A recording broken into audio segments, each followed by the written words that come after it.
The Velveteen Rabbit by Margery Williams. There was once a Velveteen Rabbit, and in the beginning he was really splendid. He was fat and bunchy, as a rabbit should be. His coat was spotted brown and white. He had real thread whiskers, and his ears were lined with pink sateen. On Christmas morning, when he sat wedged in the top of the boy's stocking with a sprig of holly between his paws, the effect was charming. There were other things in the stocking, nuts and oranges, and a toy engine, and chocolate almonds, and a clockwork mouse, but the rabbit was quite the best of all. For at least 2 hours, the boy loved him. And then aunts and uncles came to dinner, and there was a great rustling of tissue paper and unwrapping of parcels. And in the excitement of looking at all the new presents, the Velveteen Rabbit was forgotten. For a long time, he lived in the toy cupboard or on the nursery floor, and no one thought very much about him. He was naturally shy, and being only made of velveteen, some of the more expensive toys quite snubbed him. The mechanical toys were very superior and looked down upon everyone else. They were full of modern ideas and pretended they were real. The model boat, who had lived through 2 seasons and lost most of his paint, caught the tone from them and never missed an opportunity of referring to his rigging in technical terms. The rabbit could not claim to be a model of anything, for he didn't know that real rabbits existed.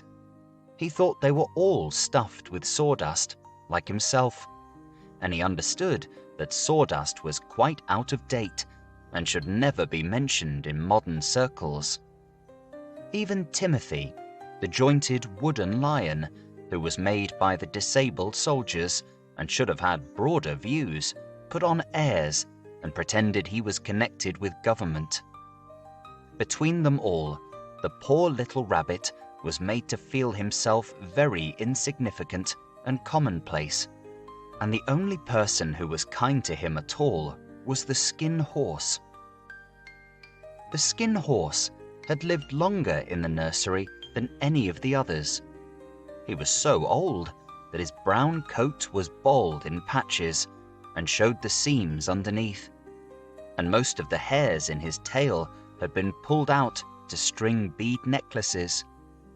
He was wise, for he had seen a long succession of mechanical toys arrive to boast and swagger, and by break their mainsprings and pass away. And he knew that they were only toys and would never turn into anything else. For nursery magic is very strange and wonderful, and only those playthings that are old and wise and experienced, like the Skin Horse, understand all about it. "What is real?" asked the rabbit one day when they were lying side by side near the nursery fender before Nana came to tidy the room. "Does it mean having things that buzz inside you and a stick-out handle?" "Real isn't how you were made," said the Skin Horse. "It's a thing that happens to you. When a child loves you for a long, long time, not just to play with, but really loves you, then you become real." "Does it hurt?" asked the rabbit. "Sometimes," said the Skin Horse, for he was always truthful. "When you are real, you don't mind being hurt." "Does it happen all at once, like being wound up?" he asked. "Or bit by bit?" "It doesn't happen all at once," said the Skin Horse. "You become. It takes a long time.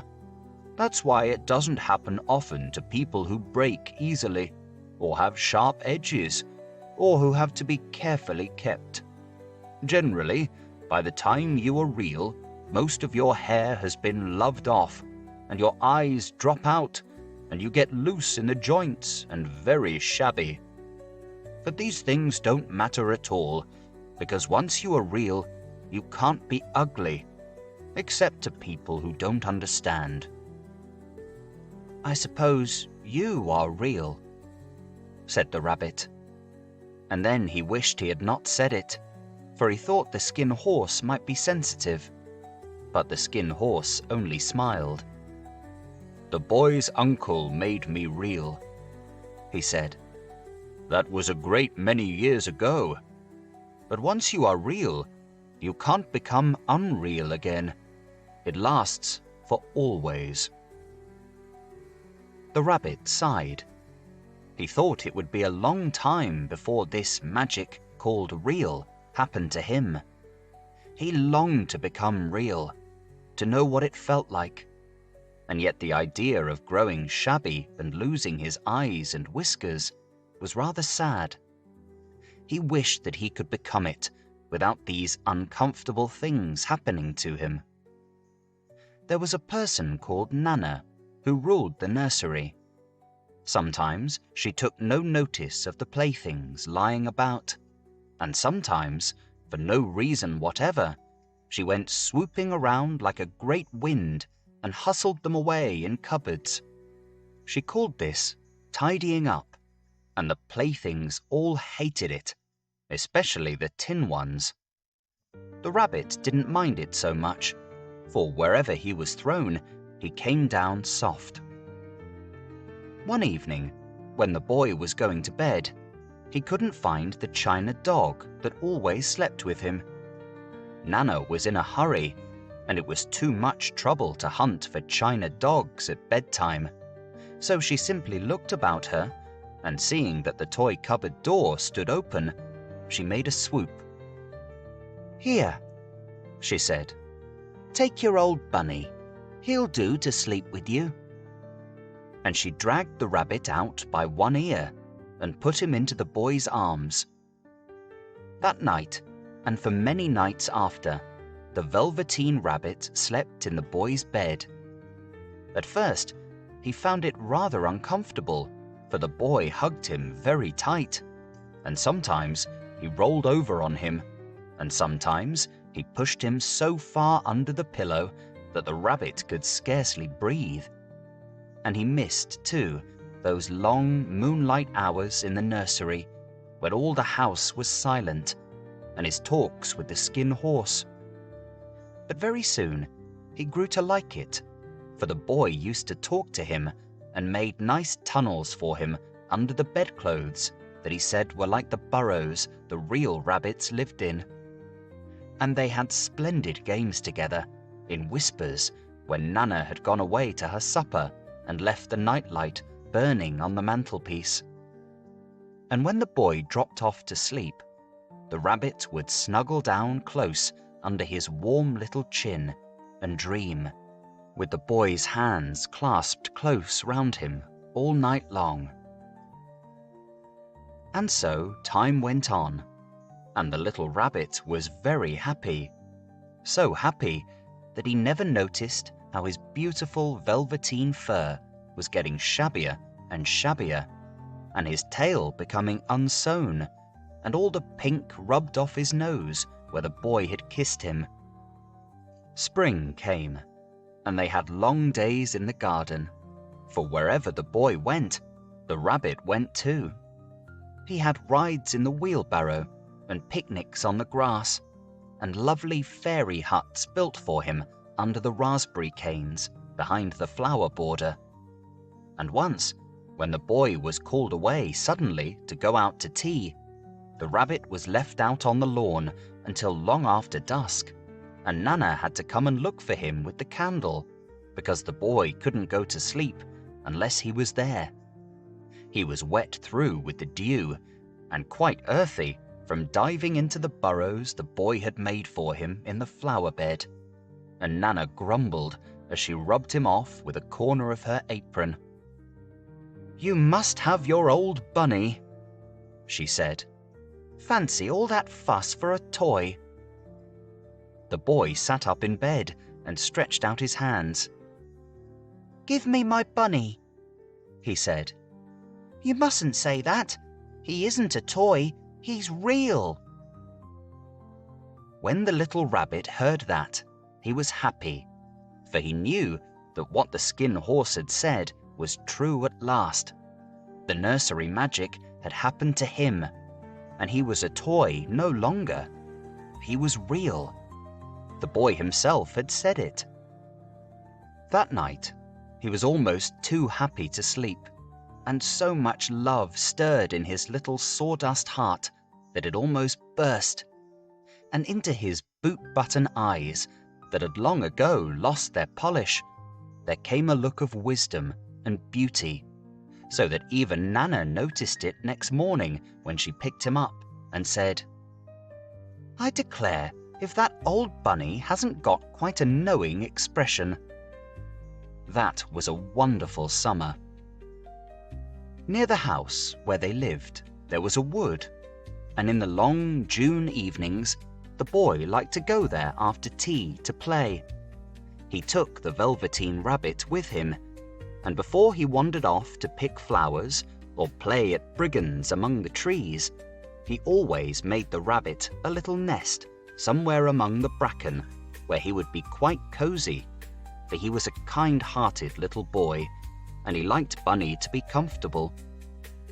One evening, while the rabbit was lying there alone, watching the ants that ran to and fro between his velvet paws in the grass, he saw two strange beings creep out of the tall bracken near him.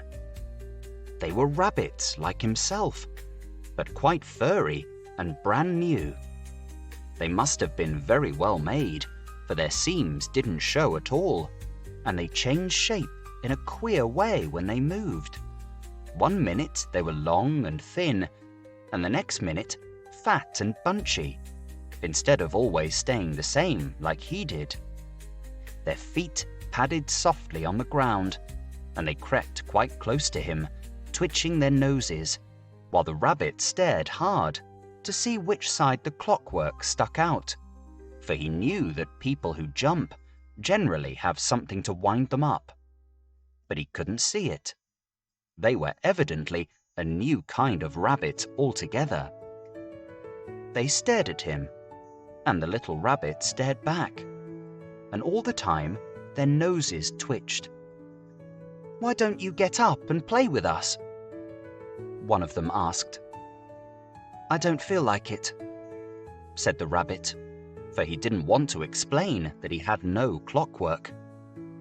"Ho!" said the furry rabbit. "It's as easy as anything." And he gave a big hop sideways and stood on his hind legs. "I don't believe you can," he said. "I can," said the little rabbit.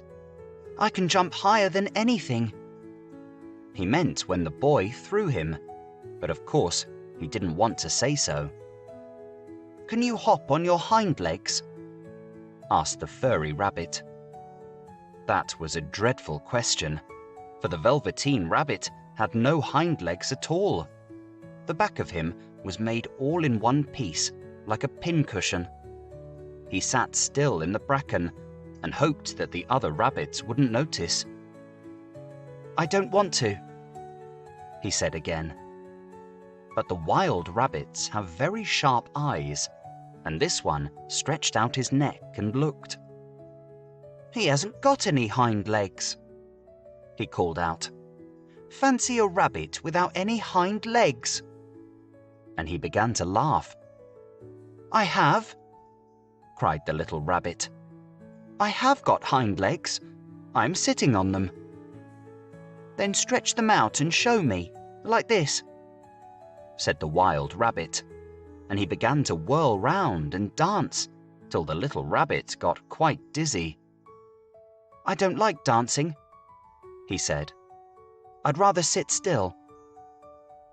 But all the while he was longing to dance, for a funny new tickly feeling ran through him, and he felt he would give anything in the world to be able to jump about like these rabbits did. The strange rabbit stopped dancing and came quite close. He came so close this time that his long whiskers brushed the Velveteen Rabbit's ear, and then he wrinkled his nose suddenly and flattened his ears and jumped backwards. "He doesn't smell right," he exclaimed. "He isn't a rabbit at all. He isn't real." "I am real," said the little rabbit. "I am real. The boy said so." And he nearly began to cry. Just then, there was a sound of footsteps, and the boy ran past near them, and with a stamp of feet and a flash of white tails, the two strange rabbits disappeared. "Come back and play with me," called the little rabbit. "Oh, do come back. I know I am real." But there was no answer. Only the little ants ran to and fro, and the bracken swayed gently where the two strangers had passed. The Velveteen Rabbit was all alone. "Oh dear," he thought. "Why did they run away like that? Why couldn't they stop and talk to me?" For a long time, he lay very still, watching the bracken and hoping that they would come back. But they never returned, and presently the sun sank lower, and the little white moths fluttered out, and the boy came and carried him home. Weeks passed, and the little rabbit grew very old and shabby, but the boy loved him just as much. He loved him so hard that he loved all his whiskers off, and the pink lining to his ears turned grey, and his brown spots faded. He even began to lose his shape, and he scarcely looked like a rabbit any more, except to the boy. To him, he was always beautiful, and that was all that the little rabbit cared about. He didn't mind how he looked to other people, because the nursery magic had made him real. And when you are real, shabbiness doesn't matter. And then, one day, the boy was ill. His face grew very flushed, and he talked in his sleep, and his little body was so hot that it burned the rabbit when he held him close. Strange people came and went in the nursery, and a light burned all night, and through it all, the little Velveteen Rabbit lay there, hidden from sight under the bedclothes, and he never stirred, for he was afraid that if they found him, someone might take him away, and he knew that the boy needed him. It was a long, weary time, for the boy was too ill to play, and the little rabbit found it rather dull with nothing to do all day long. But he snuggled down patiently and looked forward to the time when the boy should be well again, and they would go out in the garden amongst the flowers and the butterflies and play splendid games in the raspberry thicket like they used to. All sorts of delightful things he planned, and while the boy lay half asleep, he crept up close to the pillow and whispered them in his ear. And presently the fever turned, and the boy got better. He was able to sit up in bed and look at picture books, while the little rabbit cuddled close at his side. And one day they let him get up and dress. It was a bright, sunny morning, and the windows stood wide open. They had carried the boy out onto the balcony, wrapped in a shawl, and the little rabbit lay tangled up among the bedclothes, thinking. The boy was going to the seaside tomorrow. Everything was arranged, and now it only remained to carry out the doctor's orders. They talked about it all, while the little rabbit lay under the bedclothes, with just his head peeping out, and listened. The room was to be disinfected, and all the books and toys that the boy had played with in bed must be burnt. "Hurrah!" thought the little rabbit. "Tomorrow we shall go to the seaside." For the boy had often talked of the seaside, and he wanted very much to see the big waves coming in, and the tiny crabs and the sandcastles. Just then, Nana caught sight of him. "How about his old bunny?" she asked. "That?" said the doctor. "Why, it's a mass of scarlet fever germs. Burn it at once." "What? Nonsense! Get him a new one. He mustn't have that anymore." And so the little rabbit was put into a sack with the old picture books and a lot of rubbish, and carried out to the end of the garden behind the fowl house. That was a fine place to make a bonfire, only the gardener was too busy just then to attend to it. He had the potatoes to dig and the green peas to gather, but next morning he promised to come quite early and burn the whole lot. That night, the boy slept in a different bedroom, and he had a new bunny to sleep with him. It was a splendid bunny, all white plush with real glass eyes. But the boy was too excited to care very much about it, for tomorrow he was going to the seaside, and that in itself was such a wonderful thing that he could think of nothing else. And while the boy was asleep, dreaming of the seaside, the little rabbit lay among the old picture books in the corner behind the fowl house, and he felt very lonely. The sack had been left untied, and so, by wriggling a bit, he was able to get his head through the opening and look out. He was shivering a little, for he had always been used to sleeping in a proper bed, and by this time his coat had worn so thin and threadbare from hugging that it was no longer any protection to him. Nearby, he could see the thicket of raspberry canes, growing tall and close, like a tropical jungle, in whose shadow he had played with the boy on bygone mornings. He thought of those long sunlit hours in the garden, how happy they were, and a great sadness came over him. He seemed to see them all pass before him, each more beautiful than the other. The fairy huts in the flower bed, the quiet evenings in the wood where he lay in the bracken and the little ants ran over his paws, the wonderful day when he first knew that he was real. He thought of the skin horse, so wise and gentle, and all that he had told him. Of what use was it to be loved and lose one's beauty and become real, if it all ended like this? And a tear, a real tear, trickled down his little shabby velvet nose and fell to the ground. And then a strange thing happened, for where the tear had fallen, a flower grew out of the ground, a mysterious flower, not at all like any that grew in the garden. It had slender green leaves, the color of emeralds, and in the center of the leaves, a blossom like a golden cup. It was so beautiful that the little rabbit forgot to cry and just lay there watching it. And presently the blossom opened, and out of it there stepped a fairy. She was quite the loveliest fairy in the whole world. Her dress was of pearl and dewdrops, and there were flowers round her neck and in her hair, and her face was like the most perfect flower of all. And she came close to the little rabbit and gathered him up in her arms and kissed him on his velveteen nose that was all damp from crying. "Little rabbit," she said, "don't you know who I am?" The rabbit looked up at her, and it seemed to him that he had seen her face before, but he couldn't think where.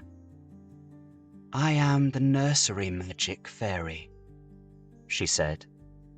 "I take care of all the playthings that the children have loved. When they are old and worn out, and the children don't need them anymore, then I come and take them away with me and turn them into real." Wasn't I real before?" asked the little rabbit. "You were real to the boy," the fairy said, "because he loved you. Now you shall be real to everyone." And she held the little rabbit close in her arms and flew with him into the wood. It was light now, for the moon had risen. All the forest was beautiful, and the fronds of the bracken shone like frosted silver. In the open glade between the tree trunks, the wild rabbits danced with their shadows on the velvet grass. But when they saw the fairy, they all stopped dancing and stood round in a ring to stare at her. "I've brought you a new playfellow," the fairy said. "You must be very kind to him and teach him all he needs to know in Rabbitland, for he is going to live with you forever and ever." And she kissed the little rabbit again and put him down on the grass. "Run and play, little rabbit," she said. But the little rabbit sat quite still for a moment and never moved. For when he saw all the wild rabbits dancing around him, he suddenly remembered about his hind legs, and he didn't want them to see that he was made all in one piece. He did not know that when the fairy kissed him that last time, she had changed him altogether, and he might have sat there a long time, too shy to move, if just then something hadn't tickled his nose. And before he thought what he was doing, he lifted his hind toe to scratch it. And he found that he actually had hind legs. Instead of dingy velveteen, he had brown fur, soft and shiny. His ears twitched by themselves, and his whiskers were so long that they brushed the grass. He gave one leap, and the joy of using those hind legs was so great that he went springing about the turf on them, jumping sideways and whirling round as the others did. And he grew so excited that when at last he did stop to look for the fairy, she had gone. He was a real rabbit at last, at home with the other rabbits. Autumn passed, and winter, and in the spring, when the days grew warm and sunny, the boy went out to play in the wood behind the house. And while he was playing, 2 rabbits crept out from the bracken and peeped at him. One of them was brown all over, but the other had strange markings under his fur, as though long ago he had been spotted, and the spots still showed through.